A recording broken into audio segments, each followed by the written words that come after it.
Esse é mais um vídeo do projeto Bolsa de Energia, um P&D da ANEEL, em parceria da EDP com o GESEL, Grupo de Estudos do Setor Elétrico da UFRJ.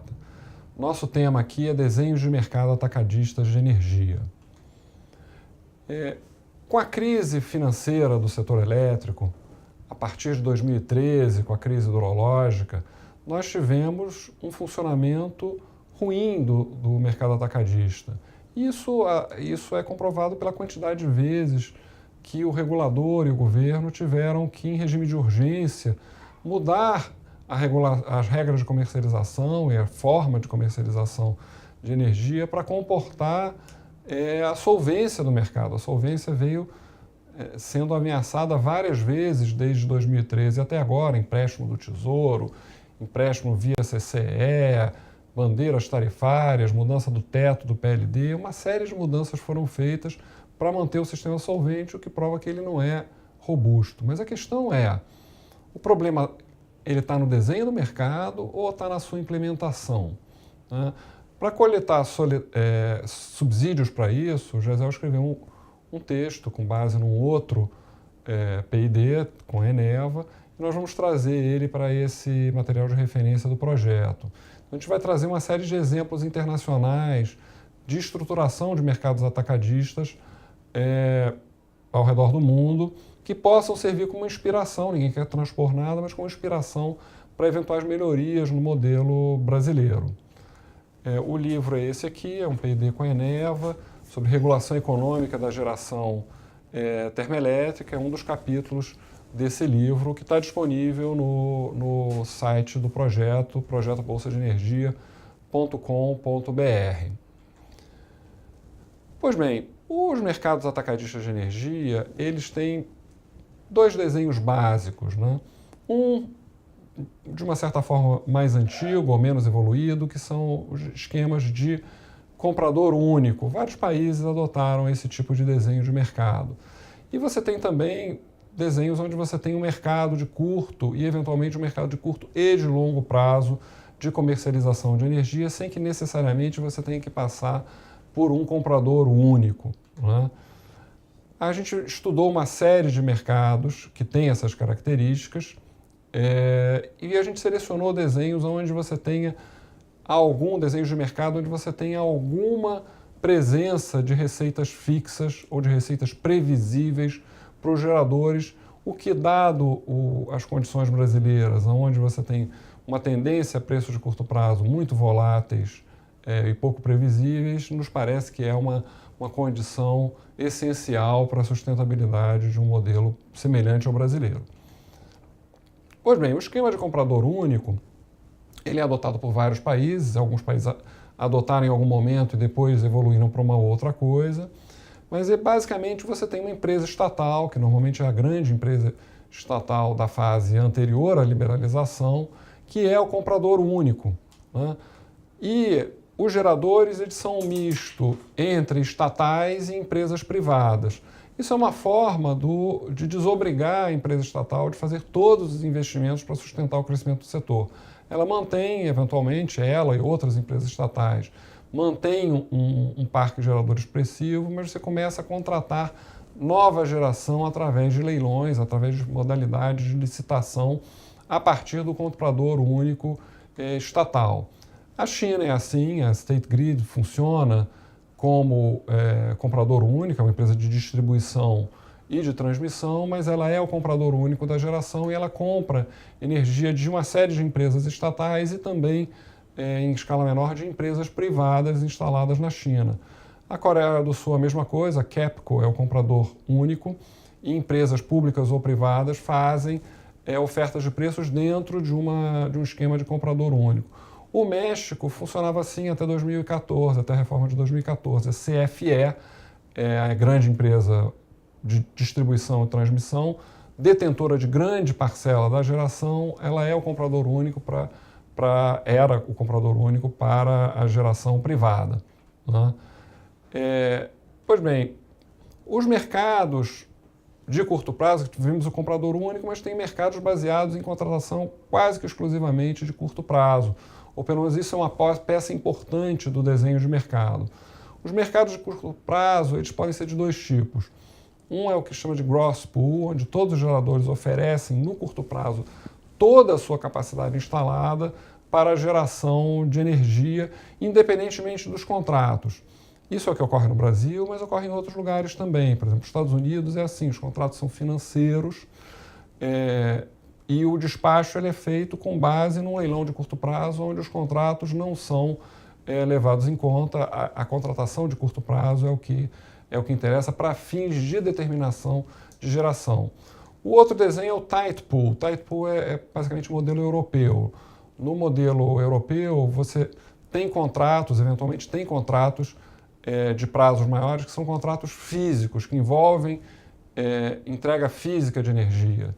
Então, o mercado de curto prazo só vai negociar aquilo que for a diferença entre a necessidade ou a possibilidade dos agentes de gerar ou de consumir e aquilo que já está contratado de antemão. Então, você somente completa no mercado de curto prazo a geração que já está contratada em prazos maiores do ponto de vista físico. Os mercados físicos, os geradores fazem, sejam eles tight pool, sejam eles gross pool, seja a energia que é despachada baseada em contratos de prazos variados, que é o tight pool, ou ela toda sendo contratada no curto prazo, gross pool. Em ambos os casos, os geradores fazem ofertas de preços e quantidades para a geração do dia seguinte. A diferença é que no tight pool uma parte da oferta já vem de prazos maiores, né?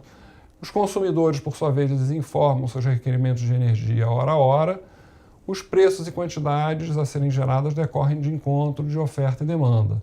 O operador do sistema, ele recebe esse despacho ideal que vem do mercado, mas é ele que é o responsável em tempo real para igualar a geração e carga e manter a estabilidade do sistema, ou seja, ele recebe o despacho ideal que vem do mercado, mas no curto prazo ele muitas vezes usando o mecanismo de mercado, ajusta a geração para o nível que ela fique igual à carga a cada um dos momentos. Quais são os problemas que os mercados de curto prazo ao redor do mundo costumam apresentar?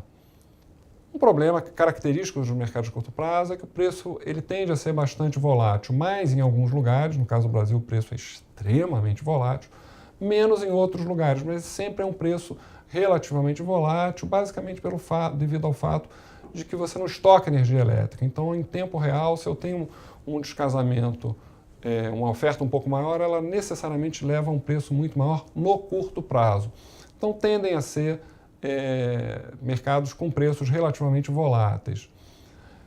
Por outro lado, quando você tem muita penetração de geração renovável, ou de uma forma geral, qualquer tipo de geração que tenha basicamente custos fixos, eu começo a ter situações, às vezes episódicas, às vezes de prazos mais dilatados, em que os preços do mercado de curto prazo ficam baixos demais para serem sustentáveis, e isso leva a algumas necessidades de alteração do modelo, inclusive fazendo com que o sinal econômico não venha exclusivamente do mercado de curto prazo, e você tenha, por exemplo, um mercado de contratos, um mercado de capacidade, também dando sinais econômicos para os agentes.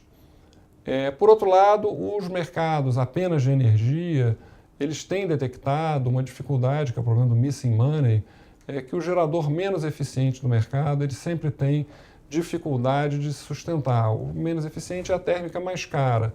Quando ela despacha, o preço é igual ao custo marginal e essa térmica não vai conseguir pagar os seus custos fixos, exceto que o preço suba acima do custo marginal, o que em muitos casos não é permitido e o que já seria uma fuga para o mercado competitivo, do funcionamento do mercado competitivo tradicional. Então, por uma série de razões, os mercados de energia de curto prazo, eles se mostram insuficientes como a única forma de dar sustentabilidade ao mercado de energia. E por isso que você tem uma série de tipos de mercados de longo prazo. Os mercados de longo prazo eles podem ser de diversas maneiras. Eles podem ser mercados de contratos bilaterais, isso tem, por exemplo, na Inglaterra, isso tem em muitos países. Você pode ter um mercado de capacidade ou de confiabilidade, tem se tornado bastante comum também. Por exemplo, a Inglaterra introduziu recentemente um mercado de capacidade, antes não tinha, era apenas energia. O México está criando um. A Colômbia tem um mercado de confiabilidade, os mercados americanos, o PJM, o New England ISO, eles têm também mercados de capacidade de confiabilidade que dão ao gerador uma receita extra que não esteja vinculada estritamente ao mercado de energia. Os contratos bilaterais, eles servem basicamente para diminuir a incerteza com relação ao altamente volátil preço de curto prazo da energia. Então, eles também são desejáveis para dar maior previsibilidade aos agentes.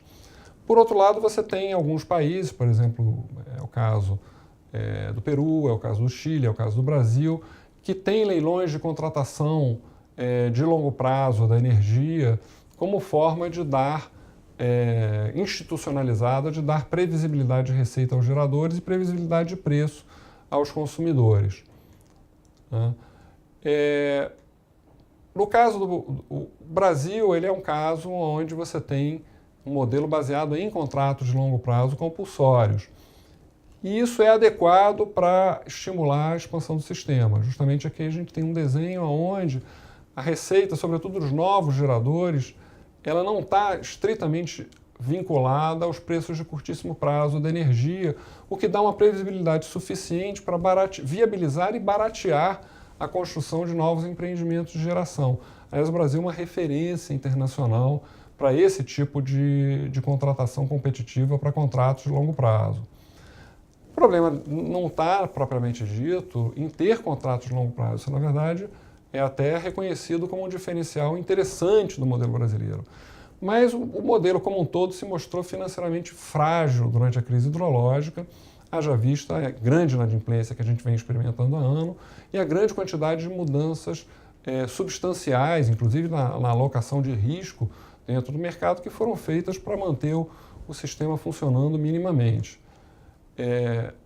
A instabilidade financeira e a tendência para a comercialização desregulada, nós estamos vivendo um momento em que a expectativa é que a comercialização desregulada, o mercado livre, assim como a gente chama ele cresça ao longo dos últimos anos. Ora, frente a uma comercialização desregulada, num modelo que é financeiramente estável, é necessário aperfeiçoar o modelo de comercialização para que a gente tenha um equilíbrio no futuro dentro de uma indústria desregulamentada, mas financeiramente sólida.